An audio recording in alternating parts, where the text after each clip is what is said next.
오늘도 우리 말씀 듣는 우리 모든 성도님들에게 하나님께서 말씀의 귀한 은혜로 함께 해주시기를 간절히 축복합니다. 자, 여러분, 오늘 본문은 지난주에 예수님의 등불 비유에 대해서 말씀을 드렸는데 그 등불 비유를 이어서 하신 말씀을 오늘 살펴보려고 합니다. 17절에 보면 숨은 것이 장차 드러나지 아니할 것이 없다고 하셨고, 또 18절에서는 그러므로 어떻게 들을까 스스로 삼가라고 하시면서 누구든지 있는 자는 받겠고 없는 자는 그 있는 것도 빼앗기리라고 하셨습니다. 그리고 이어서 말씀을 전하시는 곳에 예수님의 어머니와 동생들이 찾아온 그 이야기가 나옵니다. 예수님은 제자들이 어머니와 동생들이 찾아왔다고 하니까 내 어머니와 내 동생들은 곧 하나님의 말씀을 듣고 행하는 이 사람들이라고 하셨습니다. 그런데 여러분, 먼저 우리가 알아야 할 것은 이 말씀들이 씨 뿌리는 비유로부터 시작해서 한 가지 주제를 가르쳐주고 있다는 것입니다. 그 한 가지 주제가 무엇일까요? 하나님의 말씀을 듣는 태도의 중요성입니다. 하나님의 말씀을 들을 때 바른 마음 자세로, 바른 태도로 말씀을 들어야 한다는 것입니다. 그래서 18절에서 예수님은 그 주제를 분명하게 말씀해 주셨습니다. 그러므로 너희가 어떻게 들을까 스스로 삼가라. 말씀을 들을 때 내가 어떻게 듣고 있는지, 내가 어떻게 들어야 하는지 스스로 조심하고 생각해 보라는 말씀입니다. 성도 여러분, 이 씨 뿌리는 비유의 말씀을 지식으로만 담아두지 말고 우리의 신앙에 한번 적용해 보시기 바랍니다. 그 씨 뿌리는 비유 하면 교회에 좀 다니시는 분들은 되게 그 내용을 알고 있어요. 누구한테 얘기할 수 있습니다. 그렇지만 이 말씀이 우리 지식 속에 머물러 있지 아니하고 내 신앙 속에 내가 말씀을 대하는 태도에 한번 적용해 보라는 말씀입니다. 여러분, 길가와 같은 굳어진 마음으로 말씀을 듣거나 바위 위에 얕은 흙처럼 진지하지 못한 마음이나 어떤 얕은 생각의 마음으로 말씀을 듣는다든지 가시덤불이 덮인 그런 밭처럼 세상의 염려와 재물과 향락에 대한 애착을 가진 마음으로 말씀을 듣는다면 결실할 수 없다는 것입니다. 말씀으로 인한 그 은혜를 누릴 수 없다는 것입니다. 농부가 갈아엎은 좋은 땅처럼 착하고 좋은 마음으로 말씀을 듣고 말씀을 들을 뿐만 아니라 지키고 지킬 뿐만 아니라 인내할 때 그 말씀으로 인해서 결실할 수 있고 말씀의 은혜를 누릴 수가 있다는 것입니다. 그래서 예수님께서 뭘 말씀하십니까? 신앙생활에서 좋은 열매를 맺고 싶다면, 신앙생활의 풍성한 결실을 누리고 싶다면 착하고 좋은 마음으로 말씀을 듣는 태도가 중요하다는 것입니다. 나는 안 그렇지라고 생각하지 마세요. 여러분, 대부분 사람들이 듣기 좋은 말만 듣는다고 하지 않습니까? 세상의 말들도요, 듣기 좋은 말만 들어요. 내가 듣고 싶은 말만 들어요. 근데 여러분, 하나님의 말씀을 들을 때도 그런 경향이 많이 있습니다. 내가 듣고 싶은 말, 내가 듣기 좋은 말만 들으려고 합니다. 하나님의 말씀이기 때문에 그 말씀을 내가 듣겠습니다. 그 말씀에 순종하겠습니다. 그 말씀을 따라 살겠습니다. 이런 말씀에 대한 태도를 가져야 한다는 것입니다. 여러분, 지난 주일에 말씀드렸던 등불 비유도 한번 우리 자신의 삶에 적용해 보자는 것입니다. 지식으로만 담아두지 말고 내 신앙과 삶에 한번 그 말씀을 적용해 본다면, 여러분, 사람이 등불을 켜놓고서는 그릇으로 덮어놨어요. 아니면 그 등불을 평상 아래에다 두었습니다. 그러면 어떻게 그 공간을 밝힐 수가 있겠습니까? 사람이 등불을 켜가지고 길을 가는데 등불을 앞에다가 이렇게 하고서 가야지, 등불을 들고 간다 그러면서 뒤편에다가 이렇게 놓고 앞으로 가보세요. 그 빛이 제대로 우리의 앞길을 인도할 수 있겠습니까? 예수님께서 뭘 말씀하십니까? 말씀은 등불과도 같은 것인데 우리의 삶을 비춰주고 우리를 빛 가운데로 인도하는 말씀인데, 그 말씀을 어디에 두어야 하느냐는 것입니다. 그 말씀이 우리의 지식 속에, 머릿속에 한편에 있다면 그리고 잊어버려요. 그리고 누구하고 얘기할 때는 그 말씀에 대해서 아는 척도 합니다. 그렇지만 지식에 머물러 있는 말씀은 우리의 삶을 밝힐 수가 없다는 것입니다. 그 말씀이 어디에 써야 된다고요? 우리 마음 중심에 그 말씀이 있어야 돼요. 마음을 감동시키고 그 말씀이 마음을 뜨겁게 하고, 그래서 말씀을 따라 살아갈 때, 그 말씀이 은혜가 될 때, 그리고 또한 그 말씀이 우리 삶의 앞에 놓여 있어야 된다는 것입니다.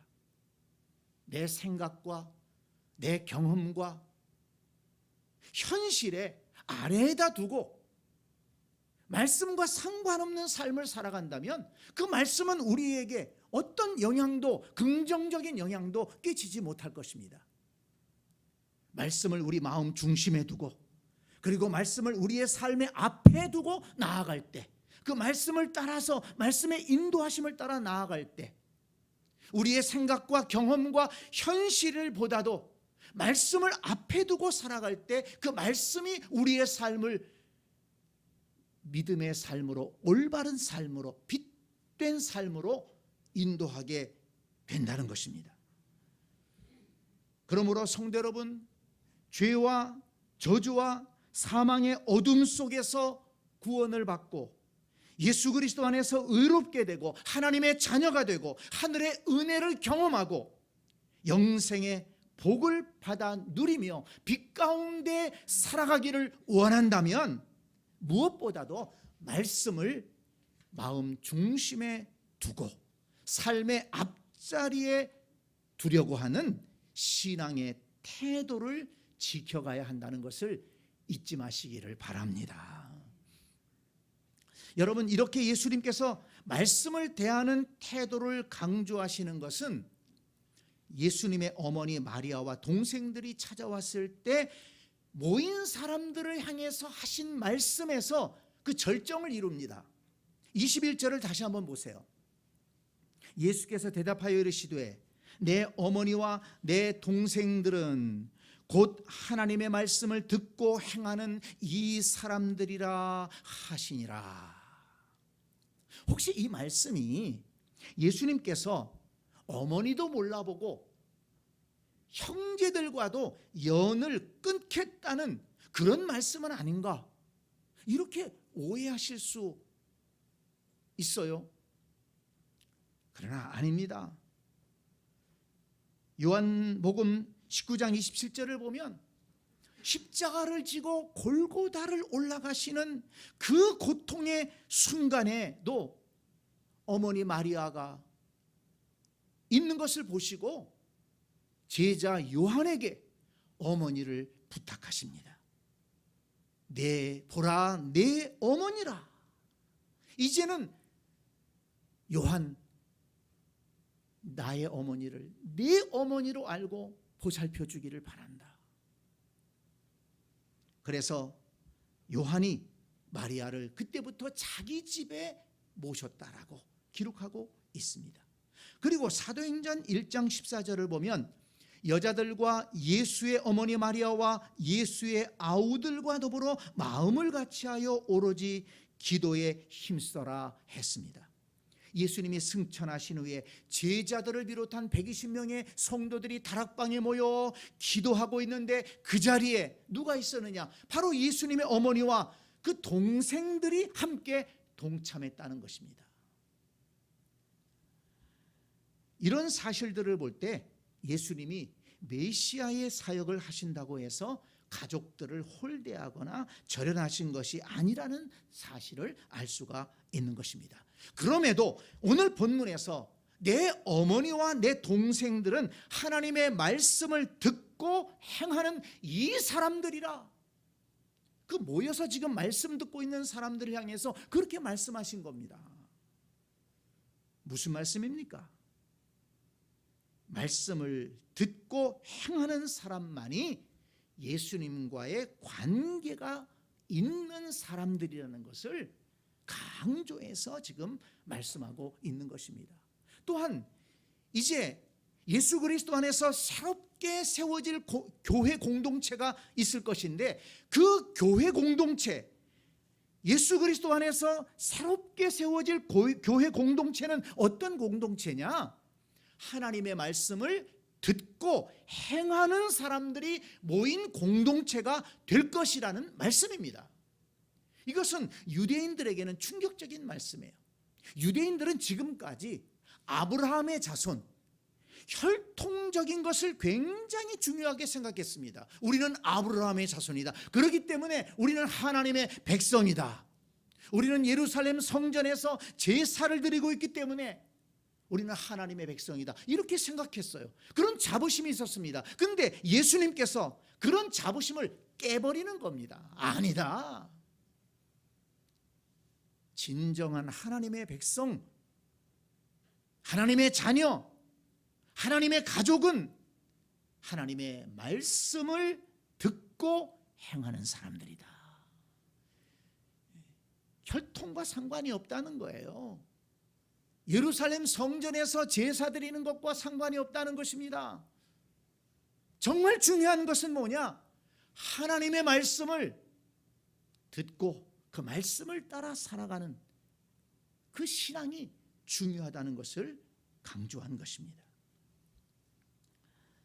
성도 여러분, 우리는 이 말씀을 통해서 깨달아야 됩니다. 혹시라도 우리 마음속에 유대인들처럼 어떤 잘못된 우상처럼 잘못된 자부심을 갖고 있다면 깨버려야 됩니다. 벗어나야 됩니다.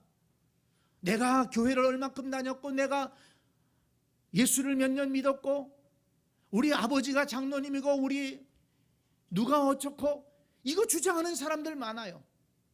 교회 좀 나오셔야죠. 예, 사실은 제 사촌 동생이 목사입니다. 저희 큰아버지가 목사고 저희 작은아버지가 장로고, 그렇게 얘기하는 사람들 많아요. 그러면 당신은 뭐요?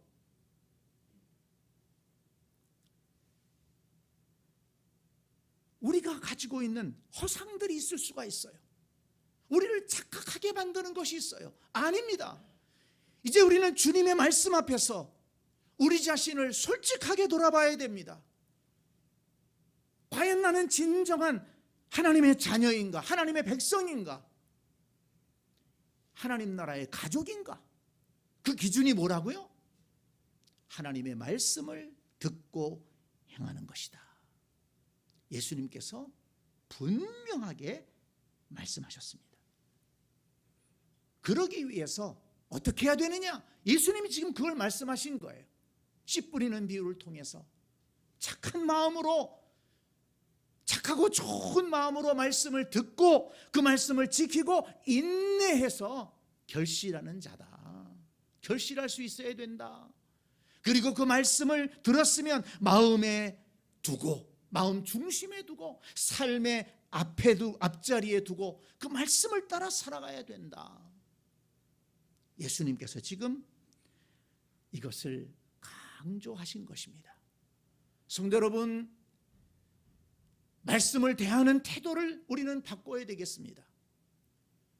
정말 하나님의 말씀을 존중히 여기고 그 말씀을 마음 중심에 두고 그 말씀을 우리 삶의 앞에 두고 말씀을 따라갈 수 있는 복된 성도들이 다 되시기를 주님의 이름으로 간절히 축복합니다. 혹시라도 말씀을 듣는데 아직도 마음이 굳어져 있어서 말씀이 귀에도 안 들어오고 마음에도 안 들어오고, 참 목사님 옳은 말씀 하시네요.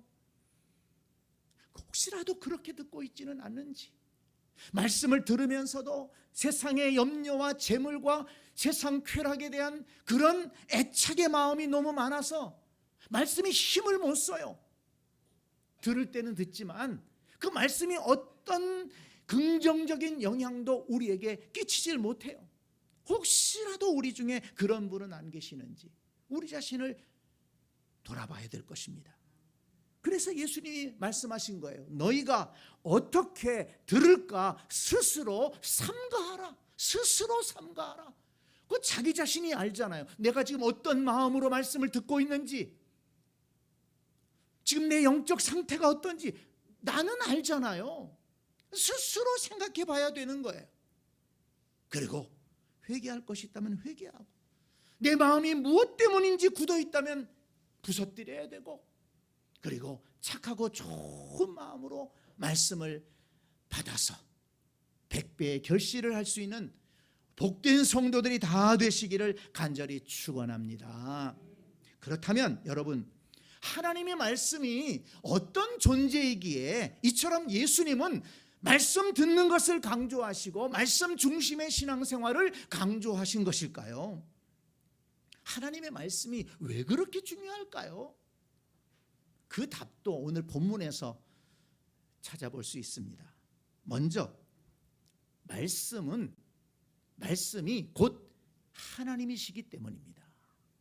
오늘 본문 11절을 보면 씨는 하나님의 말씀이요 라고 했는데, 요한복음 1장 1절에서는 태초에 말씀에 계시니라, 이 말씀이 하나님과 함께 계셨으니 이 말씀은 곧 하나님이시니라, 그렇게 말씀했습니다. 이 말씀은 곧 하나님이시니라. 태초부터 이 말씀은 계셨다는 거예요. 그 말씀으로 천지를, 우주 만물을 창조하셨습니다. 그 말씀이 육신을 입고 우리 가운데 오셨다는 것입니다. 그 말씀으로 오신 하나님이 바로 예수 그리스도십니다. 그래서 이 말씀이 곧 하나님이시요, 그 말씀이 곧 예수 그리스도이신 것입니다.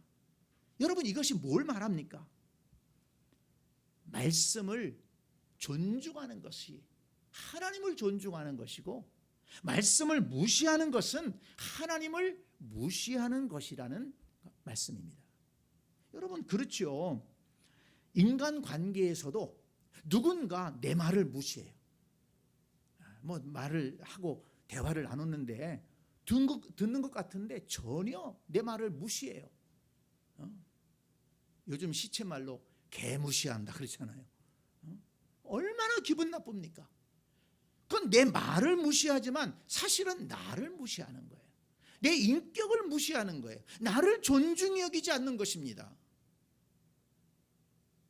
내 말을 귀담아 듣고 그 말을 이루려고 하는 사람은 나를 귀하게 여기고 나를 존중하는 사람입니다. 여러분, 누구와 사귀고 싶습니까? 누구와 대화하고 싶습니까? 여러분, 신앙생활도 마찬가지입니다. 하나님을 진정으로 믿고 사랑하고 예배하는 사람은 하나님의 말씀을 무시할 수 없습니다. 하나님의 말씀을 존중히 여기고 하나님 말씀을 귀하게 여기고 하나님 말씀을 마음 중심에 두고 하나님 말씀을 따라 살아가려고 애쓰는 것입니다. 만약에 하나님 말씀을 무시한다면 그 사람은 정말 하나님을 믿고 있는지 의심해 볼 필요가 있는 것입니다. 그래서 사무엘상 15장 22절을 보면 유명한 말씀이 나옵니다. 순종이 제사보다 낫고 듣는 것이 순양의 기름보다 나으니 이는 거역하는 것이 점치는 죄와 같고 완고한 것은 사신 우상에게 절하는 죄와 같음이라. 순종, 말씀에 대한 순종이 제사를 드리는 것보다 낫다는 것입니다. 하나님의 말씀을 듣는 것이 순양의 기름을 드리는 것보다 낫다는 것입니다. 하나님의 말씀에 거역하는 것은 마치 무당을 찾아가 점치는 것과 마찬가지고 사신 우상에게 절하는 우상 숭배의 죄와 마찬가지라는 거예요. 그러니까 무슨 말입니까? 하나님의 말씀을 거역하는 것은, 하나님 말씀을 무시하는 것은 하나님을 믿지 않는다는 겁니다. 그리고 하나님 외에 그 세상의 어떤 다른 신들이나 다른 어떤 것들을 쫓아가는 것이라는 말씀입니다. 그리고 이어서 나오는 말씀이 무섭습니다. 사무엘상 15장 23절입니다. 왕이 여호와의 말씀을 버렸으므로 여호와께서도 왕을 버려 왕이 되지 못하게 하셨나이다. 여러분, 이 말씀이 누구에게 하신 말씀인 줄 아시죠? 이스라엘의 초대 왕 사울에게 하신 말씀입니다. 이스라엘 나라의 초대 왕으로 선택받았어요. 얼마나 영광스러운 자리인지 모릅니다. 그런데 사울이 여호와의 말씀을 버렸습니다. 사울이 여호와의 말씀을 버린 것은 여호와를 버렸다는 의미였습니다. 그래서 그 결과가 어떻게 되었습니까? 하나님께서 사울을 버렸다는 것입니다. 그래서 그는 비참하게 전쟁에서 죽게 되고 그의 가문은 더 이상 왕의 자리를 지킬 수가 없었습니다. 여러분, 이 사무엘을 향해서 이 사울을 향해서 하신 말씀을 주의 깊게 들어야 됩니다. 뭐라고 말씀하셨습니까? 여호와의 말씀을 버렸으므로, 왕이 여호와의 말씀을 버렸으므로 여호와께서도 왕을 버려 왕이 되지 못하게 하셨다. 말씀을 버리는 것이 얼마나 위험한 것인가 하는 것을 우리는 깨닫게 됩니다. 여러분, 사울 왕뿐만이 아닙니다. 요즘에 우리가 묵상하고 있는 예레미야 말씀 19장 15절을 보니까 이런 말씀이 있어요. 보라, 내가 이 성읍에 대하여 선언한 모든 재앙을 이 성읍과 그 모든 촌락에 내리리니. 하나님께서 예루살렘 성을 비롯한 모든 성읍에 재앙을 내리겠다는 거예요. 왜 여호와께서 그렇게 하셨느냐? 거기 보니까 이는 그들의 목을 곧게 하여 내 말을 듣지 아니함이라 하시니라. 이스라엘 백성들이 왕으로부터 제사장까지 또 평민에 이르기까지 교만해졌어. 이 목이 곧았다는 것은 교만해졌다는 것입니다. 그래서 하나님 말씀을 듣지 않는 거예요. 유다 나라가 심판을 받고 멸망한 것은 여호와의 말씀을 듣지 않고 바알 신을 비롯한 거짓된 신들을 숭배했기 때문이라는 것입니다. 그리고 그 우상들을 숭배하면서 이게 우상들에게는 윤리적인 게 없어요. 그래서 정말 타락한 지경에 이르렀다는 것입니다. 그 결과 유다는 바벨론에 의해서 철저하게 망하게 되는 것을 우리는 역사를 통해서 보았습니다. 성도 여러분, 하나님 말씀을 왜 소중히 여겨야 됩니까? 왜 말씀 중심으로 살아가야 됩니까? 말씀이 곧 하나님이시기 때문입니다. 말씀을 존중하는 것이 곧 하나님을 존중하는 것이다. 잊지 마시기를 바랍니다. 또 하나, 하나님의 말씀은 그대로 다 이루어질 것이기 때문에 말씀 중심으로 살아가야 됩니다. 17절을 보세요. 숨은 것이 장차 드러나지 아니할 것이 없고 감추인 것이 장차 알려지고 나타나지 않을 것이 없느니라. 숨은 것, 감추인 것이 다 밝혀지고 드러날 것이라는 말씀입니다. 이 구절에 대한 해석이 다양하더라고요. 그러나 저는 이 말씀을 읽고 묵상하면서 이 구절에서 숨은 것, 또 감추인 것은 하나님께서 선지자들을 통해 예언하신 말씀이다. 그리고 예수님께서 전하신 복음의 말씀이다. 그렇게 저는 이해했습니다. 선지자들이 전한 예언의 말씀은 그 당시의 사람들은요, 잘 깨닫지 못했어요. 왜냐하면 당장 일어날 일도 말씀했지만 앞으로 일어날 일에 대해서 예언했기 때문입니다. 메시아에 대해서 예언을 했어요. 이스라엘 나라가 멸망할 것에 대해서 이야기했습니다. 그러니까 이스라엘 백성들이, 그걸 듣는 백성들은 잘 깨닫지 못하는 거예요. 아니 지금 무슨 멀쩡하게 나라가 잘 돌아가고 있는데 이 나라가 왜 망하냐. 또 하나님께서 메시아를 보내주신다고 그랬는데 그건 참 멀리 있는 얘기처럼 들린 거예요. 그래서 그 말씀을 받아들이지 않았습니다. 그러나 여러분, 선지자들이 전했던 메시아에 대한 예언의 말씀은 그대로 이루어졌습니다. 이스라엘이 멸망하겠다고 예언한 것도 그대로 이루어졌습니다. 메시아에 대한 예언은 예수님 안에서 다 드러났습니다. 누가복음 24장 27절을 보면 예수님이 이렇게 말씀하셨어요. 이에 모세와 모든 선지자의 글로 시작하여 모든 성경에 쓴 바 자기에 관한 것을 자세히 설명하시니라 그랬습니다. 여기에서 성경은 구약 성경을 말합니다. 구약의 율법과 선지서들을 말하는 거예요. 그 구약 성경에서 예언했던 메시아에 대한 말씀, 자기에 대한 말씀을 예수님이 설명하셨다는 거예요. 그러니까 바꿔 말하면 구약의 선지자들이 예언했던 그 메시아에 대한 예언이 예수님에게 대해서 완성되었고 드러나게 되었다는 것을 말씀한 것입니다.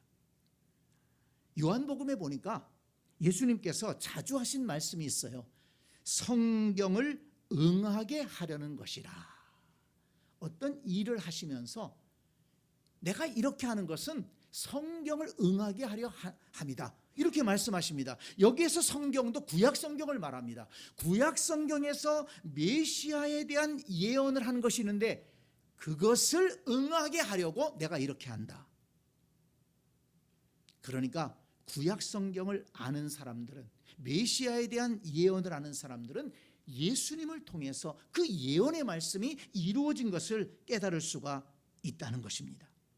그뿐이 아닙니다. 예수님도 이 땅에 오셔서 하나님 나라를 가르치셨습니다. 그리고 십자가의 복음을 전하셨습니다.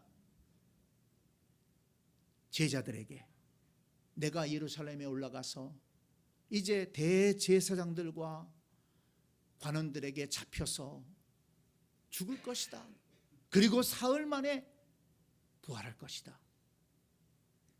사실 얼마 후에 일어날 일입니다. 그렇지만 그 말씀조차도 제자들은 깨닫지 못했습니다. 주님께서 왜 그런 말씀을 하시나? 주님 그런 좀 부정적인 얘기는 좀 하지 마세요. 그렇게 제자들은 생각했습니다. 그러나 여러분, 예수님께서 말씀하신 대로 다 이루어졌습니다. 예수님의 말씀도 감추어진 것 같았지만 다 드러났습니다. 예수님께서 잡히시고 십자가에서 죽으시고 사흘 만에 부활하심으로 생명의 복음의 역사를 보여주셨습니다. 그래서 요한복음 2장 22절을 보면 죽은 자 가운데에서 살아나신 후에야 제자들이 이 말씀하신 것을 기억하고 성경과 예수께서 하신 말씀을 믿었더라. 그렇게 기록했습니다. 그러니까 제자들이 처음에는 예수님 말씀을 잘 믿지 못하고 있다가 예수님이 정말 십자가에 죽으시고 부활하시고 승천하신 다음에야 예수님께서 그때 말씀하신 그것이 이 말씀이구나. 구약 성경에서 메시아에 대해 예언한 것이 바로 예수님에게서 이루어졌구나. 그걸 깨닫고 믿게 되었다는 것입니다. 그렇습니다, 여러분. 하나님의 말씀은 감추인 것 같지만 모두 알려지고 온 세계에 전해졌습니다. 성도 여러분, 저와 여러분도 하나님의 말씀을 사실 모두 이해할 수가 없어요. 우리를 향하신 하나님의 계획도 사실 다 알지 못합니다. 때로는 이해할 수 없는 말씀들도 있고요, 때로는 이해할 수 없는 일들이 우리의 삶 속에 이루어지지 않습니까? 그러면 우리는 묻습니다. 하나님, 도대체 왜 이런 일들이 일어납니까? 그러나 여러분, 낙심하지 마십시오. 하나님의 말씀을 모두 이해할 날이 올 것입니다. 하나님의 선하신 계획을, 하나님의 그 아름다우신 섭리를 알 때가 오게 될 것입니다. 감추인 것이 다 밝혀질 때가 올 것입니다. 고린도후서 3장 18절은 말씀합니다. 우리가 다 수건을 벗은 얼굴로 거울을 보는 것 같이 주의 영광을 보매 그와 같은 형상으로 변화하여 영광에서 영광에 이르니 곧 주의 영으로 말미암음이니라. 수건을 벗은 얼굴로, 마치 거울을 보는 것처럼, 거울을 통해서 내 얼굴을 선명하게 보는 것처럼 하나님의 말씀, 하나님이 예언하신 그 말씀, 그것을 우리가 밝히 보게 되는 날이 우리가 오게 될 것이다. 그 영광스러운 날을 우리는 보게 될 것이다. 이렇게 말씀해 주셨습니다. 숨은 것이 장차 드러나지 아니할 것이 없고 감추인 것이 장차 알려지고 나타나지 않을 것이 없느니라. 그러므로 성도 여러분, 우리는 이 말씀을 통해서 우리에게는 신구약 성경이 있습니다. 이루어진 말씀에 대해서 우리가 이 말씀을 굳게 믿고 나가야 됩니다. 그리고 또한 앞으로 이루어질 말씀에 대해서도 그 말씀이 이루어질 것을 믿고 우리는 소망 중에 살아가야 할 줄로 믿습니다. 그래서 우리는 말씀 중심으로 살아가야 되는 것입니다. 또 하나 중요한 말씀이 18절 말씀입니다. 자, 18절을 보세요.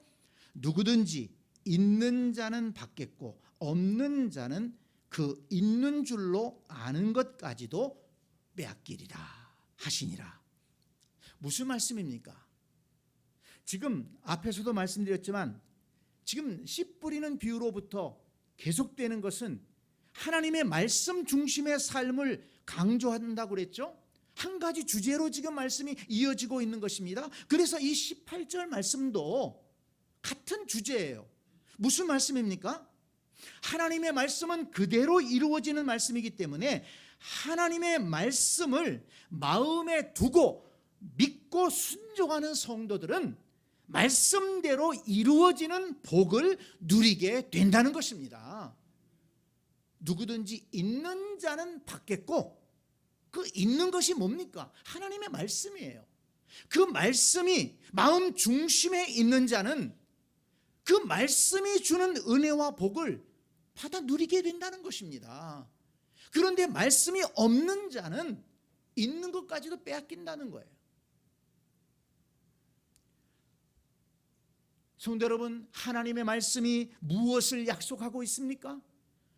하나님의 말씀을 우리 마음 중심에 둘 때, 그 말씀을 우리 삶의 앞자리에 두고 살아갈 때, 말씀 중심으로 살아갈 때 어떤 은혜와 복을 누릴 수 있느냐? 성경이 무엇을 약속하고 있습니까? 요한복음 5장 39절을 보니까 너희가 성경에서 영생을 얻는 줄 생각하고 성경을 연구하거니와 이 성경이 곧 내게 대하여 증언하는 것이니라. 지금 여기는 이 구약 성경을 말하는 거예요. 예수님이 말씀하실 때는, 오늘날은 우리가 신구약 성경을 함께 생각해도 괜찮습니다. 성경이 무엇을 가르쳐 줍니까? 영생 얻는 길을 가르쳐 주는 것입니다. 베드로전서 1장 23절을 보니까 너희가 거듭난 것은 썩어질 씨로 된 것이 아니요 썩지 아니할 씨로 된 것이니 살아있고 항상 있는 하나님의 말씀으로 되었느니라. 우리가 거듭나는 것이 무엇으로 된다고요? 하나님의 말씀으로 우리가 거듭날 수 있다는 것입니다. 그러니까 하나님의 말씀이 우리 중심에, 마음 중심에 있고 그 말씀이 우리를 감동시키고 우리를 변화시키면 우리가 거듭나게 되고, 거듭나면 하나님의 자녀가 되고, 하나님의 자녀가 되면 하나님의 은혜를 누릴 수 있고, 하나님의 은혜를 누리다가 우리는 영생의 복을 얻게 되는 것입니다. 하나님의 말씀을 따라 살아가는 자에게 주시는 가장 중요한 축복입니다. 뿐만 아닙니다. 마태복음 4장 4절을 보니까 예수님께서 이렇게 말씀하셨습니다. 사람이 떡으로만 살 것이 아니요 하나님의 입으로부터 나오는 모든 말씀으로 살 것이라. 사람이 떡으로만 살 것이 아니라고 그랬습니다. 밥으로만 사는 게 아니에요. 사람이 고기를 먹는다고 사는 게 아닙니다. 사람은요, 하나님의 말씀을 먹어야 살아간다는 것입니다. 하나님의 말씀이 우리의 영혼의 양식이 된다는 것입니다. 누가복음 24장 32절을 보니까 예수님 부활 후에 낙심해서 엠마오로 내려가던 그 제자들에게 주님께서 나타나셔서 말씀을 전하시는데, 그 후에 그 제자들이 이렇게 자신들의 경험을 고백합니다. 그들이 서로 말하되 길에서 우리에게 말씀하시고 우리에게 성경을 풀어주실 때 우리 속에서 마음이 뜨겁지 아니하더냐.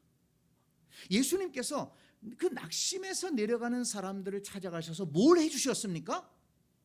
말씀을 해주셨어요. 그리고 성경을 풀어주셨다고 그랬어요. 이때 이 성경은 무슨 성경이라고요? 구약 성경입니다. 예수님께서 그들에게 말씀을 풀어주셨는데 그들의 마음이 뜨거워졌다고 그랬습니다. 용기가 생겼습니다. 그리고 그들은 낙심해서 엠마오로 내려가던 길에서 돌이켜서 예루살렘으로 다시 올라갑니다. 여러분, 하나님의 말씀은 생명의 양식입니다. 우리의 마음을 뜨겁게 하고 우리의 마음을 풍성하게 하고 우리의 삶에 용기를 주고 우리의 삶에 새 힘을 주는 말씀입니다. 그렇기 때문에 말씀이 마음 중심에 있는 사람은 그 말씀의 힘으로 용기와 새로운 힘을 얻게 된다는 것입니다. 그래서 기쁨으로 살아갈 수가 있고 낙심하지 아니하고 용기를 가지고 담대하게 소망 중에 살아갈 수가 있는 것입니다. 그러니 말씀을 마음에 담아두고 살아가야 되지 않겠습니까? 한 가지만 더 말씀합니다. 디모데후서 3장 15절 우리가 잘 아는 말씀입니다. 또 어려서부터 성경을 알았나니 성경은 능히 너로 하여금 그리스도 예수 안에 있는 믿음으로 말미암아 구원에 이르는 지혜가 있게 하느니라. 모든 성경은 하나님의 감동으로 된 것으로 교훈과 책망과 바르게 함과 의로 교육하기에 유익하니 이는 하나님의 사람으로 온전하게 하며 모든 선한 일을 행할 능력을 갖추게 하려 함이라. 이 성경이 얼마나 능력이 있는지, 이 성경은 구원에 이르는 지혜가 있게 하고 성경은 우리로 하여금 교훈과 책망과 바르게 함과 의로 교육하게 유익해서 우리로 하여금 올바른 신앙생활로 인도한다는 것입니다. 그래서 하나님의 사람으로 온전한 사람이 되게 하고 모든 선한 일을 행할 능력을 갖추게 한다. 놀라운 말씀 아닙니까? 그러니 하나님의 말씀이 마음 중심에 있는 사람과 그 말씀이 없는 사람과 그 신앙생활이 다른 것입니다. 하나님 말씀을 마음 중심에 두고 살아가는 사람은 구원에 이릅니다. 영생을 얻게 됩니다. 그 말씀이 우리의 삶을 삶에 힘을 공급해 줍니다. 우리가 혹시라도 잘못된 길로 나가면 그 말씀이 우리를 책망하는 거예요. 교훈을 주시고 바르게 해주시는 겁니다. 그래서 우리로 하여금 온전한 신앙인이 되게 하고, 또 이 말씀이 우리를 감동할 때 우리는 선한 일에 힘쓰게 되는 것입니다. 이렇게 아름답고 복된 신앙생활을 누가 할 수 있다고요? 하나님의 말씀을 마음 중심에 두고 살아가는 사람입니다. 그러기 위해서 예수님이 무엇을 강조했습니까? 착하고 좋은 마음으로 말씀을 받아 그 말씀을 지키고 인내해라. 그러면 풍성하게 결실할 수 있을 것이다. 지금 예수님께서 이렇게 강조하신 것입니다. 성도 여러분, 우리가 예수 믿고 신앙생활하며 살아가는데 저와 여러분 모두가 풍성하게 결실하며 신앙생활할 수 있어야 되지 않겠습니까? 교회 다니고 예수 믿고 신앙생활 한다고 그러는데 도대체 믿는 건지 안 믿는 건지 왔다 갔다 하고 그저 형편에 따라서 생각에 따라 기분 따라서 신앙이 출렁거리고 그러면 되겠습니까? 확신을 가지고 기쁨으로 신앙생활하면서 어려움을 이겨내고 주께서 말씀하신 대로 선한 일에 헌신하면서 하나님 나라의 백성답게 온전한 신앙인으로 살아가야 되지 않겠습니까? 그 첫걸음이 무엇입니까? 말씀을 대하는 태도라는 것입니다. 어떻게 말씀을 듣고 있는지 우리 스스로 점검해 봐야 됩니다. 예수님께서 씨 뿌리는 비유를 통해서, 등불 비유를 통해서 분명하게 말씀하셨습니다. 어머니와 동생들이 찾아왔을 때 분명히 말씀하셨습니다. 하나님의 말씀을 듣고 행하는 자가 우리의 형제요 자매다. 하나님 말씀을 마음에 두고 하나님 말씀을 삶의 앞자리에 두고 그 말씀을 따라 복되고 빛된 삶을 살아가는 새샘 가족들이 다 될 수 있기를 간절히 축원합니다. 아멘.